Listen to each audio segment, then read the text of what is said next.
Hello and welcome to episode 3 of the NBL1 Show thanks to Coles Express. I'm Megan Hustwaite. Great to have your company again this week.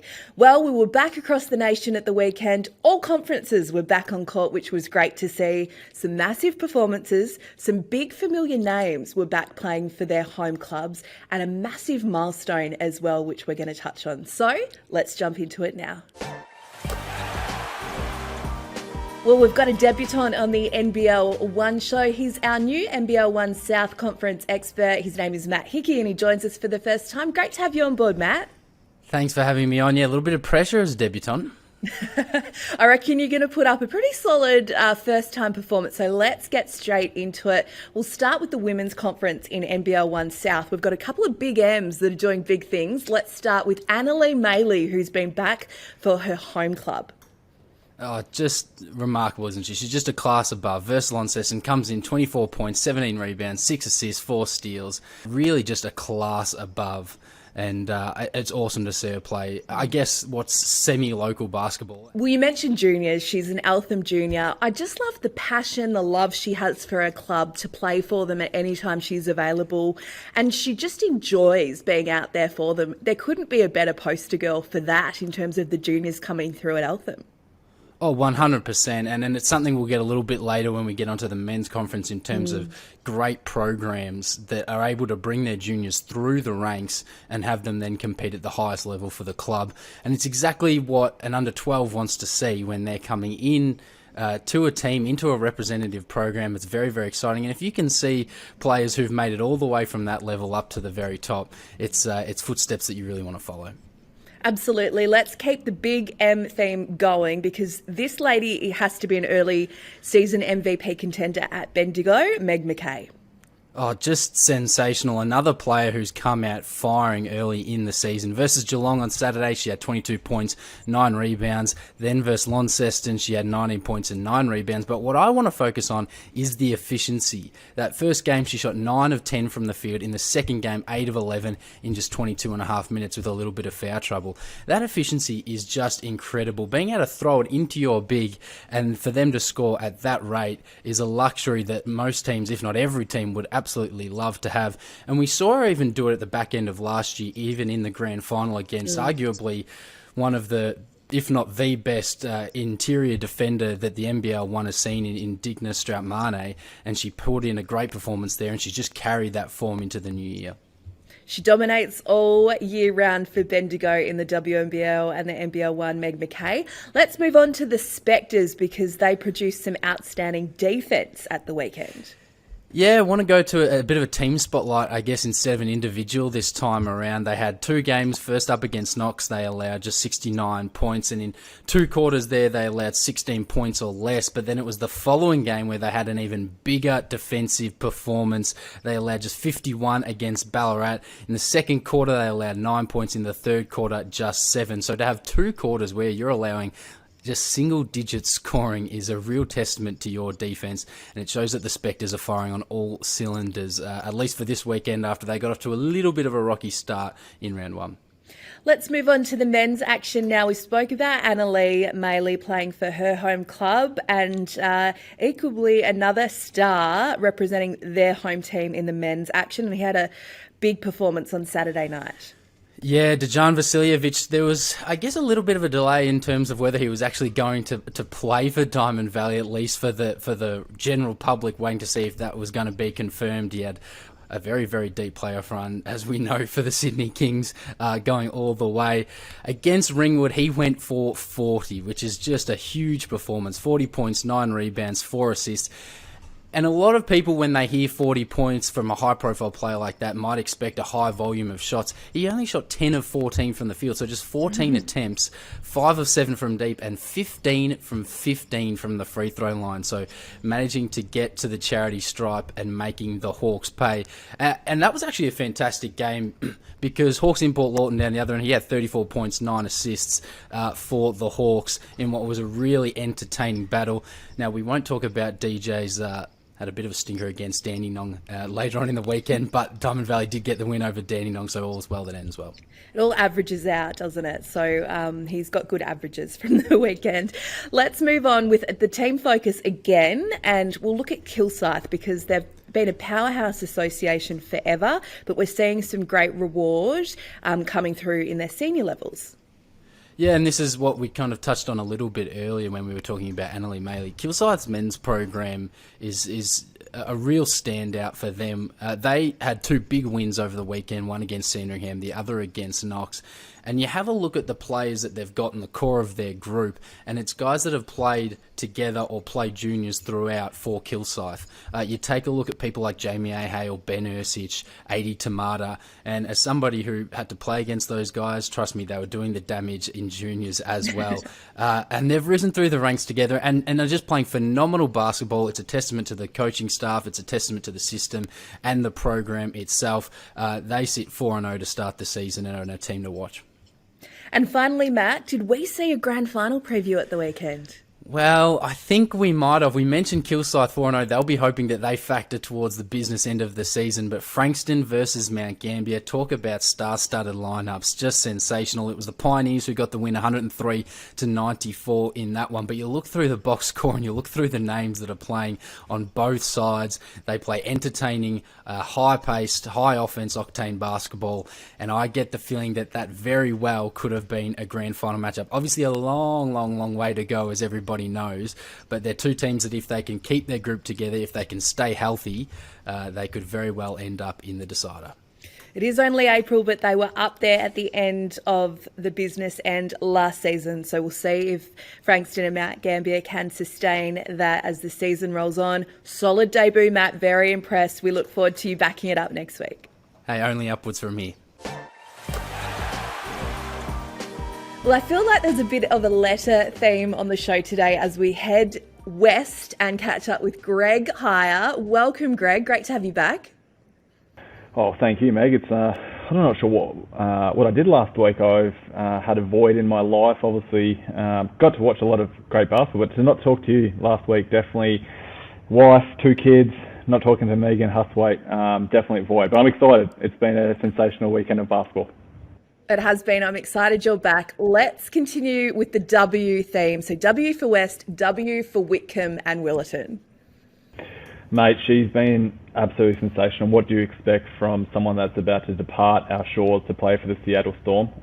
She's playing incredible basketball. She had 35 points, 8 rebounds, 6 assists. The Willetton Tigers hothouse, or whatever they might call it, was jam-packed. And it was all for Sammy Whitcomb. She's an absolute stud. Or studette, sorry. Her and Alex Sharp, they just are forming this incredible duo. Bit of a shame that obviously she's going to leave, but such a dominating performance and an absolute privilege for WA basketballers. It's a privilege for WA basketball, but our competition as a whole, to have players that have represented their country, played in the WNBA, the NBA, to be back on their home turf playing for, their original clubs. It's such a good story. The Rockingham Flames have a good story, though, because they are on the board. Yeah, absolutely. Massive. In the whole realm of things, they're going to be facing a 0-4 record. And for a team, an outfit that recruited immensely in the off-season, there was certainly some pressure around Tom Knowles, and they played East Perth Eagles, who've been playing pretty well this year. In terms of that roster, Maddie Allen was a player that joined from East Perth, but an overtime win, and they really needed it. Definitely some pressure externally and internally on how they would actually respond. And so in order for that, Casey Samuels, incredible effort, over 30 points, doubled, that's a player that needs to stand up, one of those boom recruits. Taylor Evans, obviously joining the outfit, that was at Darwin Salties last year, another outfit that sort of will come into this group, but huge win for that very proud organisation. And another huge win for the Joondalup Wolves. That train is rolling, and it could be stopping all stations to a conference final at this rate. I can't see where they will get beaten in the formidable future. I mean, they go against Perth Redbacks and Bunbury Slammers, who I don't think have a win yet this season. Tage Morrell, Chris Pike sort of mentioned, on that cusp of a WNBL player, it's interesting whether her play can translate to that WNBL court. But Robbie Ryan, an absolute incredible player. Her form continues. And then Ashaya Parker-Williams, who was at the Townsville Fire. Obviously, we know what they did last year, just gaining that experience under Shannon Seabom. So, that train continues. I mean, they're 3-0 and they haven't been tested as such, but beating Eastern Suns, who are definitely an improved lineup as well. It'll be interesting to see when will that first loss actually happen.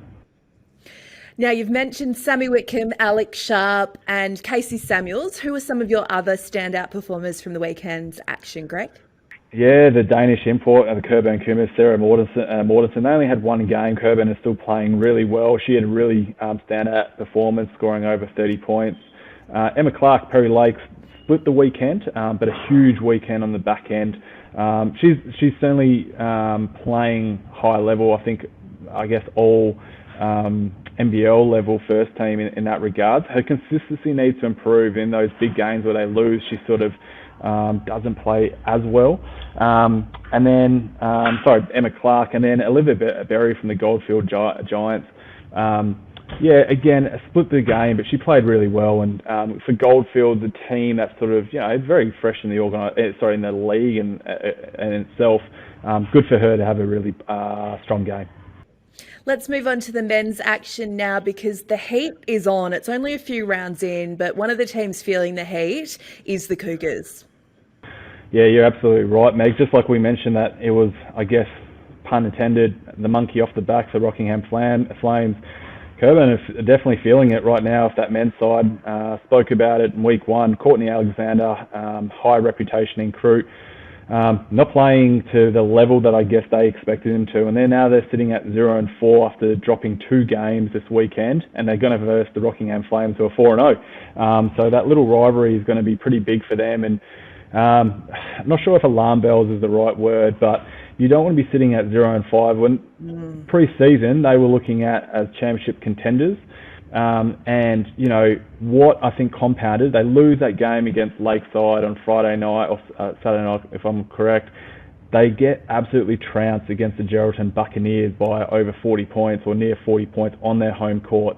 For me, there's enough to say, geez, what is going on with that team? And I'm not a negative Nancy, to say the least, but I'd definitely be fearful if I was a Coburn Cougars fan.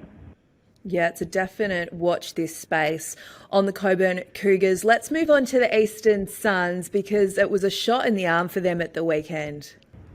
Gotta love it.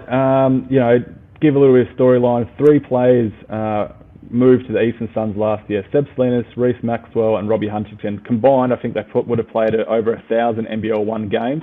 The Joondalup Wolves changed their coach, didn't believe in, I guess, those leaders. And so I guess a little bit of revenge for that team. They beat them on Friday night. Massive game. Like, it was huge to get that. Eastern Suns now win 2 games in a row on the weekend. They on the back end of that doubleheader beat Bunbury Slammers, who they were expected to. So Joe Cook-Green, and we'll speak about him in a bit. Standout performer. Double digits assist against Joondalup. Against the Wolves, a New Zealand recruit. He's certainly a guy that I think NBL clubs will be looking at and monitoring. If you think Marshall Nelson at Rockingham Flames, you're thinking Marshall Nelson light, and so he was really sensational. But pleasing to see that club up in the hills go 2-0, and especially beat a team that I guess those vets would be pretty chuffed to go against their old club. You had me at Marshall Nelson light, that's for sure. Let's move on to Lakeside, because they had what was a bit of a defining weekend. Massive. Mike Malat's a brand new head coach. Again, mentioned they versed Coburn Cougars, and they had a really good performance to get that win. But I think that would have meant nothing if they didn't back it up against the Goldfield Giants, and they did. Cole Armour certainly ran back to time. He's maybe a 350 game vet for the NBL1, but he's returned after playing for Mandurah Magic last year. He had a sensational game, over 30 points against Goldfields. But certainly Hayden Brown was a stud throughout this weekend. New recruit for the Lakeside Lightning, but again, they started the year unconvincing and lost the game. You would understand that with Mike Mallat, new coach who came across from Adelaide last year. So for them, they've got a pretty good schedule this week. They're going to be looking at 3-2 at the end of this weekend, and for a club that is certainly proud, they're a renowned championship-winning organisation. This is going to do a world of positives for that organisation and outfit. And finally, Ryan Petrick's Rockingham Flames are the only men's team left undefeated. We're still early on in the season, but there's some crunch games coming up this round, Greg. I absolutely love, the parity in the league, and we always see that across, not only the NBL, but the NBA. You're going to see those top teams. You're right, there's only been one club, which is the Rockingham Flames, the NBL1 West champions, that remain undefeated. But absolutely incredible to see that across the board. There's some massive games this weekend when we're looking at it. You've got Geraldton versus Stirling Senators. They're two championship contending teams. You've got the Flames and Coburn 0-4 versus 4-0. And you're looking at that, the Wolves and Redbacks, another two teams. Again, way too early to say season defining, no doubt, but you're looking at week 4. You want to see where you're at as an organisation. There's new recruits, and if any of those clubs, the Redbacks, the Wolves, the Senators and the Buccaneers know they're championship contenders, no doubt about that. Zach Katorna showed he was absolutely sensational again. But for those three other teams to go, yeah, we're definitely contending, they need to start winning these games, because what we're loving is the parity that anyone, as we love in sports, is anyone can beat anyone on any given night. But that lack of consistency is really hurting those teams. It's going to be a fascinating weekend, that's for sure, Greg. You mentioned Joe Cook-Green. I'm sure he probably leads your standout performers from the round we just completed. Yeah, Hayden Brown from Lakeside again. He would be my nod for maybe Player of the Week, so hopefully the team here at NBL1 don't hurt me. But Quinton Dove, he is second in scoring at the moment for the NBL1. Quinton Dove from the Joondalup Wolves. Energy. He is sensational. They've lost Julian Passava last year. To complement CJ Turnage, who was All-NBL first team, Quinton Doves has fit that mould perfectly. And so he would be obviously that split, but he's been, the perfect accomplice to Batman, which is CJ, and he can be Robin. So when we're talking light, he's definitely a light model of Robin right there. I'd just like to be your Robin to you, Greg Hire Batman. You are the best in the West. Always a pleasure. Great job, and we'll see you next week. Thanks, Meg. Take care. Great to have NBL1 North back in action after an Easter break. John Guana is our expert up north. Great to see you again, John, and there's plenty to talk about.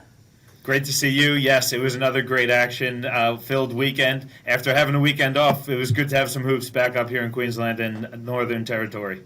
It sure was. And Todd Blanchfield is on court in NBL1 North. Tell us all about it. Yeah, I mean, Todd came kind of out of nowhere. No one really heard anything up here. We heard that Gold Coast was going to be adding someone with NBL experience. We didn't know it was Todd Blanchfield. How about that for the reigning champs? Bringing in a gun like Todd Blanchfield, has NBL championship experience, has won championships up here in Queensland previously, and he came in and made a huge impact right away. He averaged over 20 points a game. He had 22 points in both games, actually. Unfortunately, they only split. They won 1-1 on the weekend, but man, what an impact player to add to a championship-winning group. Unbelievable, and just great pedigree on and off the court. So they've done very well there.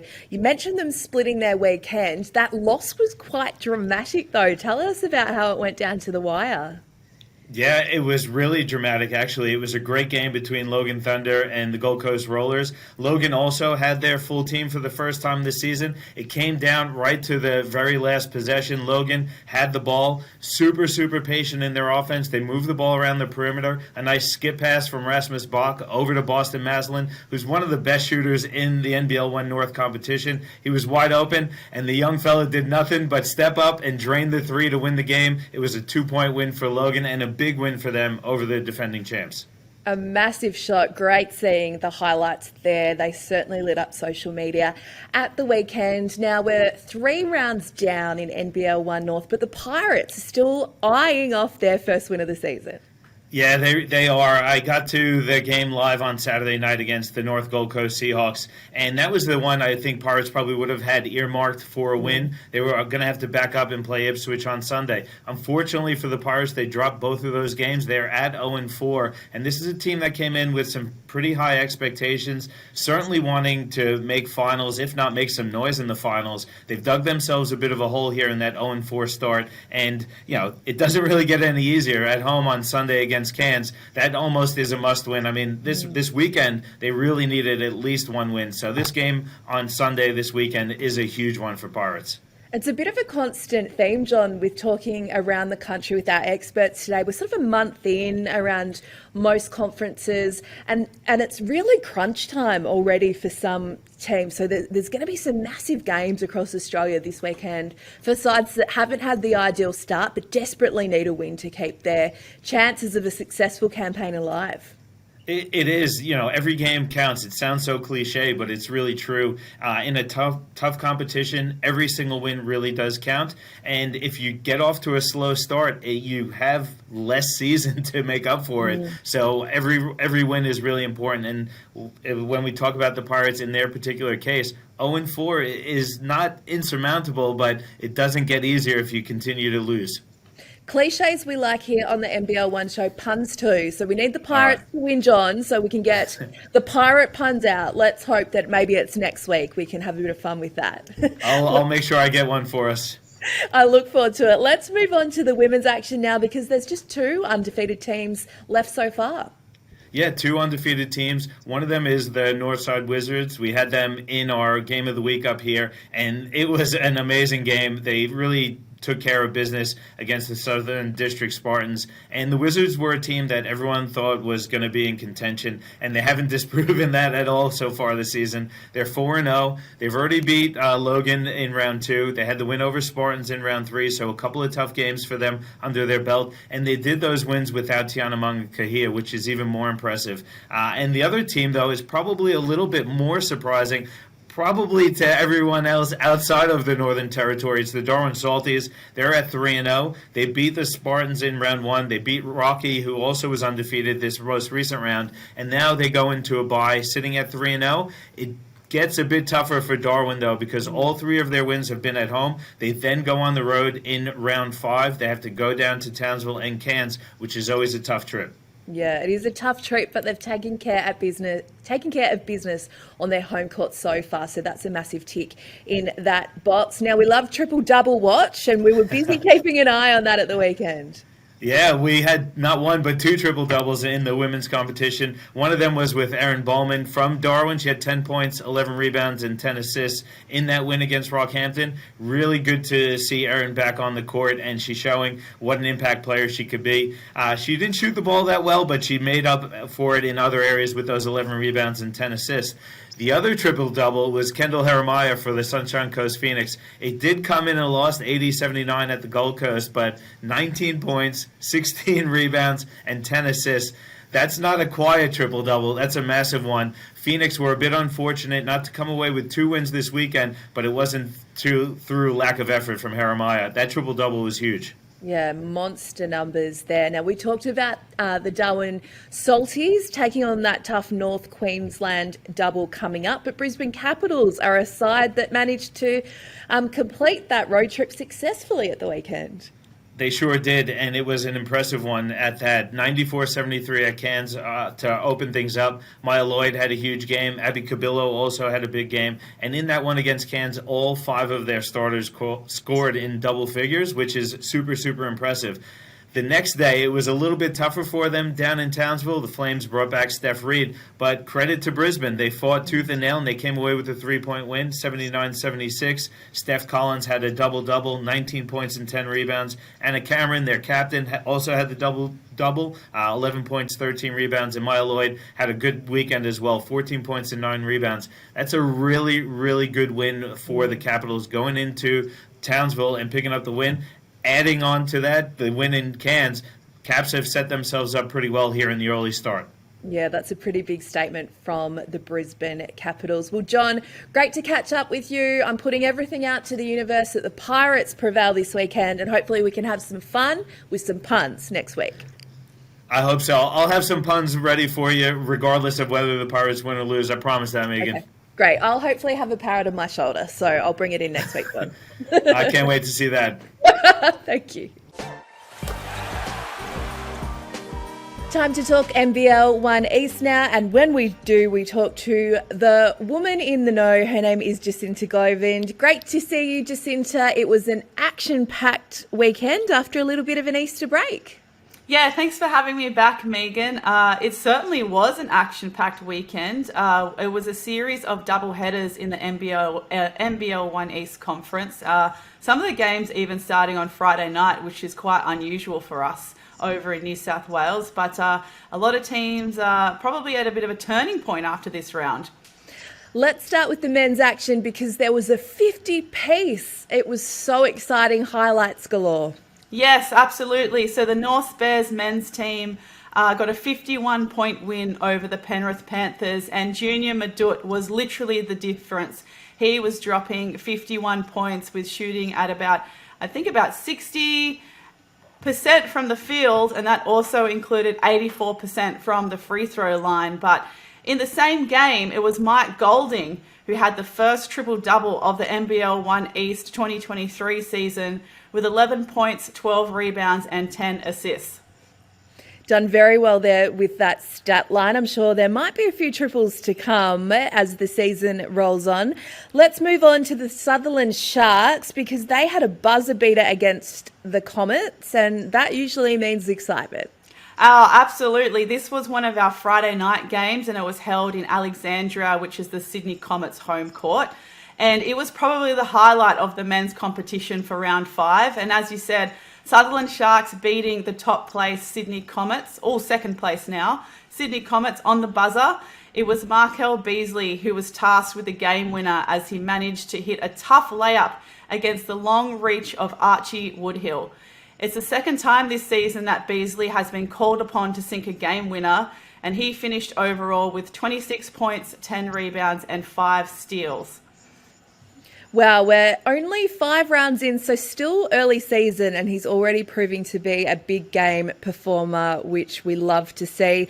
Let's move on to the women's action now because it was full of performances from some big names, and I loved this one, a name I haven't read or heard about for a little while, but she is an Olympian with the Opals, and she suited up for the team that she coaches. Yeah, that's right. So former Australian Opal and Olympian Alicia Poto has stepped down as coach of the Hornsby Ku-ring-gai Spiders women's team to suit up once again. And it's probably the first time that I think she's played in this competition since around 2019, but I'll have to go back and properly fact check that when I can.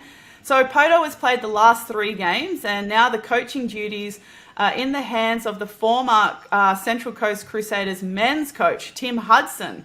So quite a few changes happening very early in our league.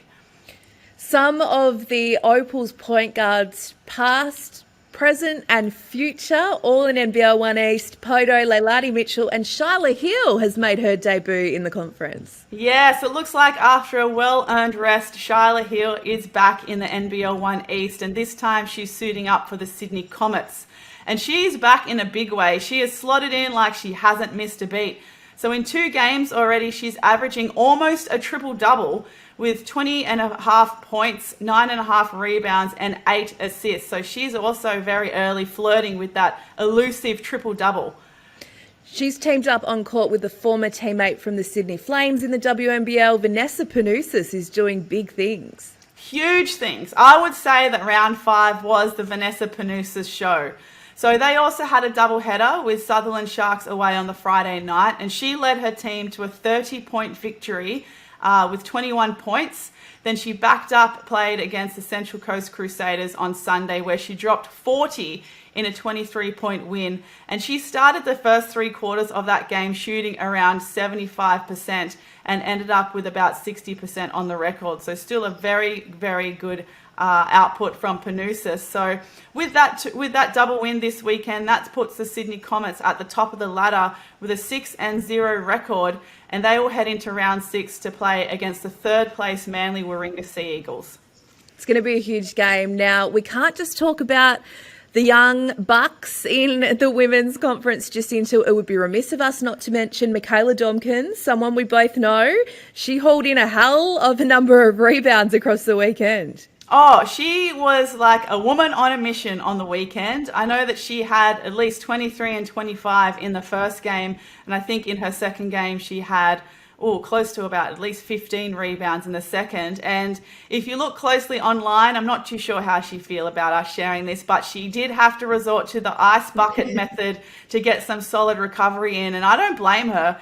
I mean, 25 rebounds in a game is outstanding, and it doesn't look like that she's shying away from strong performances at all this season.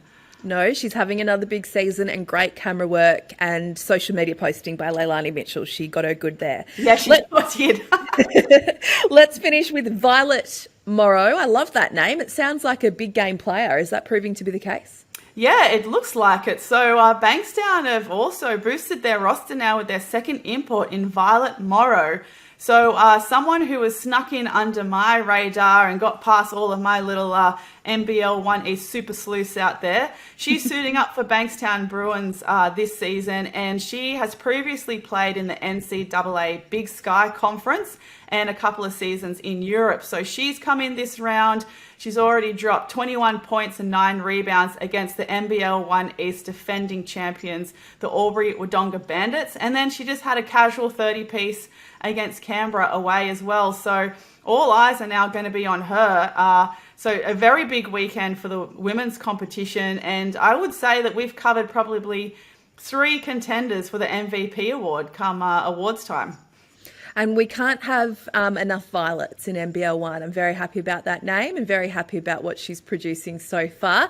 Jacinta, great to catch up with you. Look forward to wrapping up more action with you on the show next week. Likewise. Thanks again for having me, Megan.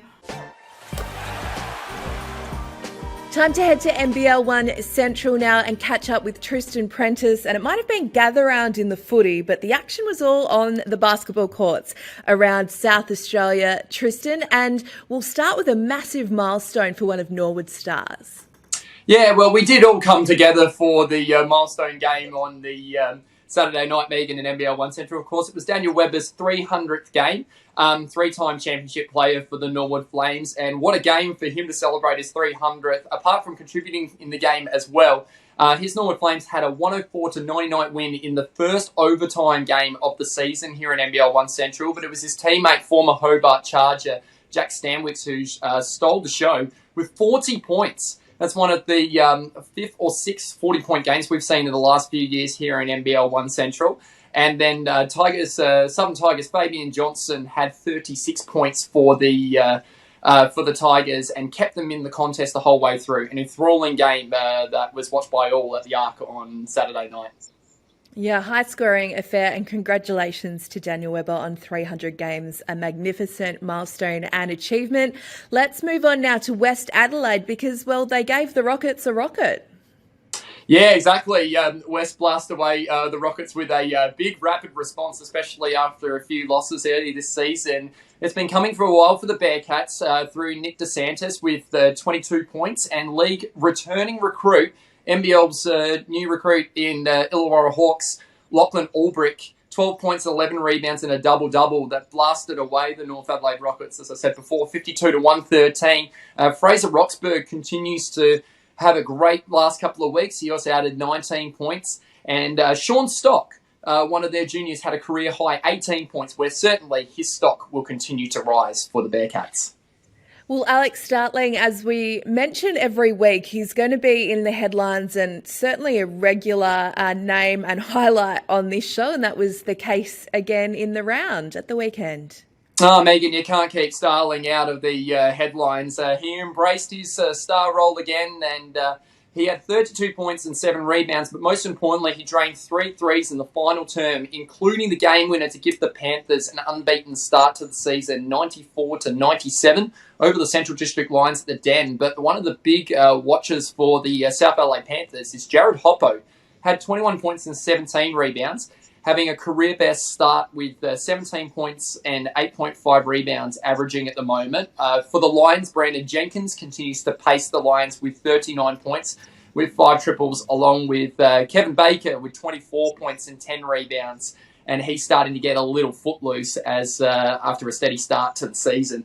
Plenty of action happening in the men's conference as we move across to women's action now. And Lauren Mansfield and Brooke Basham have combined as teammates for the Adelaide Lightning. They're working on a project together off court, and they've also teamed up again in NBL1 Central. Yeah, the Rockets duo downed West Adelaide. Another loss for the West Adelaide Bearcats women, but this time it was Lightning duo of, as you mentioned, Lauren Mansfield, 20 points, 8 assists, 5 rebounds, and 4 steals. And Brooke Basham had 25 points, 7 rebounds, and 5 assists. And that helped the North Adelaide Rockets blast away the West Adelaide Bearcats 89-76. One interesting recruit for the Bearcats this week was Paraguayan 6'9" centre import Andrea Aquino. Debuted with 19 points to lead last year's championship winners. And for Aquino, of course, she'll be a great addition to that Bearcats team, and watch her find form over the next couple of weeks, Megan.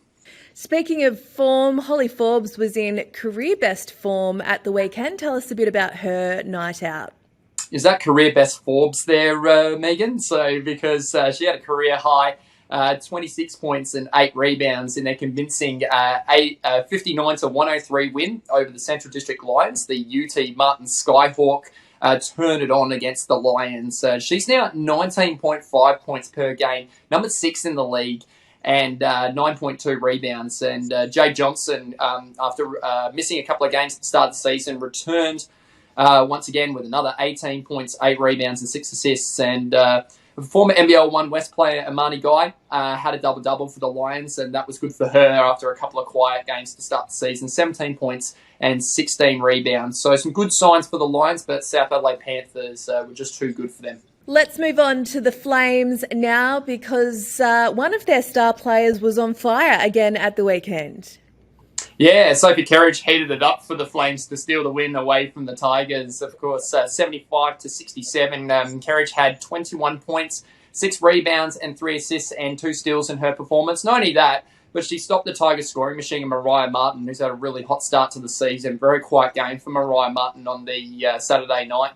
Shana Thompson was superb again with 21 points, including another 4 triples. Now the leading league three-point maker with 14 now. And, of course, Molly McKendrick had a double-double for her, but most of her double-double came in the second half. In the first half of the game, I should say. She was quelled after halftime, and that really set up the win for the Flames. And just quickly, Megan, of course, Sturt continued their unbeaten run in the women's with 64-85 win over the undefeated Eagles, and the Warriors grabbed a close one over the Mavs, 83-74, with both Nicole Franson and Janet Otto enjoying a battle against each other. It's all on the line this Thursday night when both grand finalists clash in West Adelaide and Sturt for different reasons. Sturt looking to continue their unbeaten run this season, and West Adelaide looking for a much-needed win to get their season going. Plenty on the line Thursday night and across the weekend. Thanks, Tristan. We look forward to wrapping it all up again next week. No problem, Megan. Been a delight to talk hoopsie with you again this afternoon.